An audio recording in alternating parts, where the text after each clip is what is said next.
Welcome everyone to another Reddit video sponsored by a bunch of scammers. This first story was just too close to home not to talk about it. But before we begin, subscribe and leave a like. It really helps. We talk about catfishes, romance scammers, and some Reddit stories. Are you kidding me? First one is called Potential Romance Scam.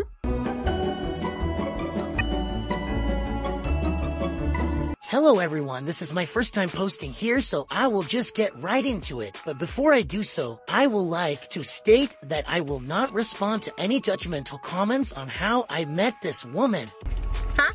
So in January, a good friend of mine asked me to accompany him on one of his trips to Zone El Norte in Tijuana. For those of you who are unfamiliar with the area, this is Tijuana's red light district where prostitution is legal and regulated. Not only prostitution, but a lot of tourism scams as well. Anyhow, I had recently just got over a bad breakup and my friend wanted to help me get my mind off of my ex. So he told me that going to one of these clubs there will help. Yeah, because the best breakup remedy will always be gonorrhea. On my first visit, I didn't really do much. I don't even like going to strip clubs, so going to an establishment with prostitution was kind of weird for me. On my second visit, I was sitting in one of the booths, and one of the girls sat next to me and asked if I would like to buy her a drink. I declined, so she asked me if she could buy me a drink instead. I accepted. We talked and drank for about an hour, and then we went to one of the rooms of the establishment where I paid her for sex. Okay, so there is this thing called las goteras. These are a group of women that will seduce a guy, buy them a drink, and spike the beverage using a dropper. Then they both will willingly go to a room and either do the thing, and then the dude will pass out, or he will be knocked out immediately after getting in the room. I guess it depends on people's tolerance, but there are many cases of guys passing away because of this. They get robbed by these women, by the way. Afterwards, she asked me if I use WhatsApp. I had no idea what it was, so I installed it, created a profile, and she added me. WhatsApp is popular here. That's how we speak to friends and family. Also, scammers love it. I constantly get messages from random people claiming they know me, but their profile picture is of someone from the Middle East. We talked quite a bit for a couple of weeks, so I went back and we slept with each other again. This happened approximately 2 more times before I asked her out on a date. We have since been dating whenever we both have free time, and ever since our first date, we have continued to sleep with each other without any mention of money. We talk to each other practically every day at this point, and we are planning a 3-day trip to Rosarito in a couple of weeks. Oh no. Listen. Beautiful place, but it is extremely dangerous. I believe it's the most dangerous place in Baja California. I might be wrong. Yeah.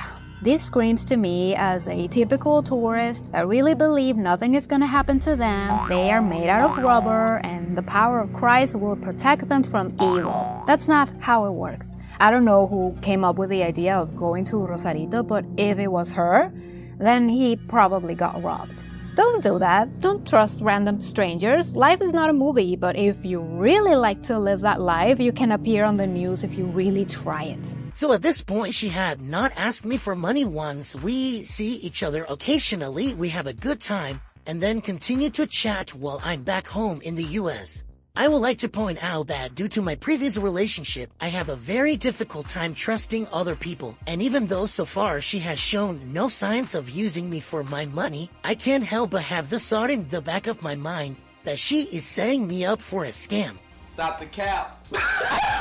I don't know about that statement, bro. You seem pretty gullible. Or maybe it's not that, but you really want to forget your ex and you are using this strange opportunity to do it. Bad timing, in my opinion. Again, life is not a Hallmark movie. I have now gone over everything that has happened between us, so out of the information I have given, is there anything you guys will consider as a red flag? And if not, what should I look for other than the obvious signs, like asking me for money, constantly canceling visits, etc.? Well, I can tell you the biggest problem I see constantly, not only from tourists, but from regular guys looking for love in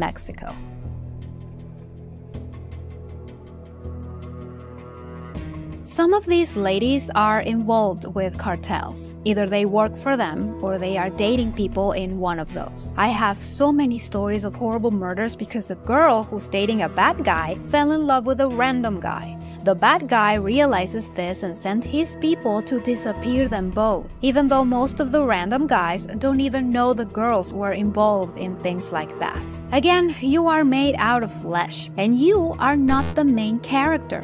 Think about the consequences of your actions. People claim Mexico is so dangerous, which is true if you are in the wrong place or involved with the wrong people.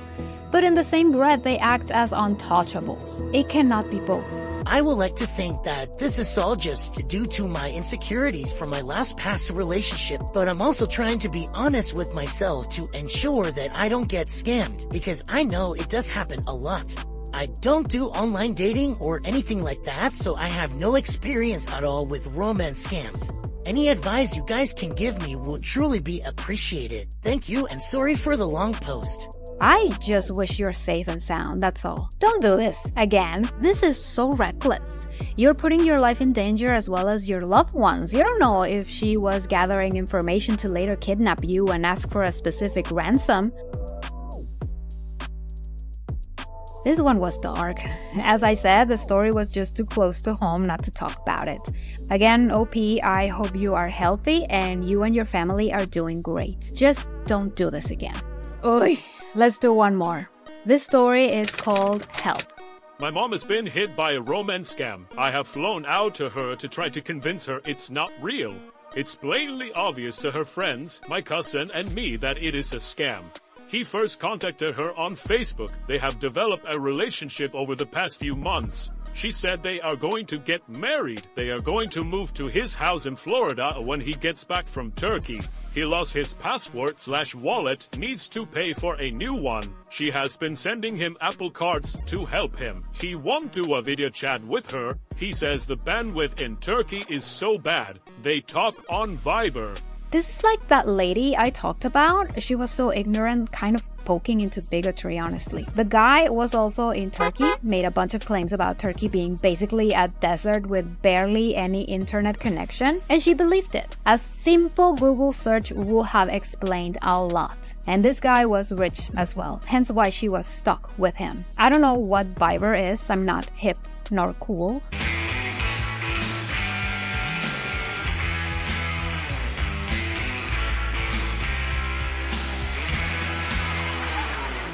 I'm not 45 either. Apparently, it's like another Telegram. A lot of scammers use it to work. I plan on sitting down and trying to convince her it's a scam soon. Have you seen similar stories or videos I can show her to help her come to terms? Any other guidance would be much appreciated. Yep, there is a Dr. Phil episode just like this one. I will link it down below. But the sad part is that your mom is in too deep.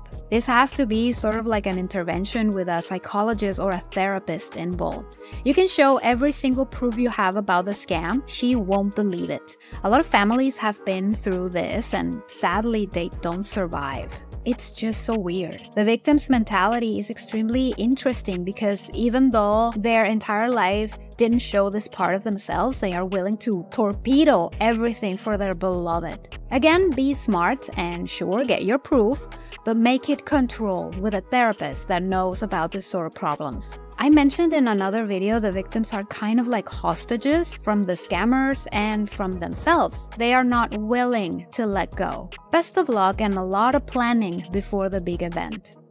What do you think about these stories? Pretty horrible ones, huh? To light out the mood, here is a puppy. Don't forget to leave me your thoughts about all this dumpster fire below. Subscribe to the channel and leave a like. It really helps. I hope you had a wonderful day or night, and I will see you the next one. Thank you for watching.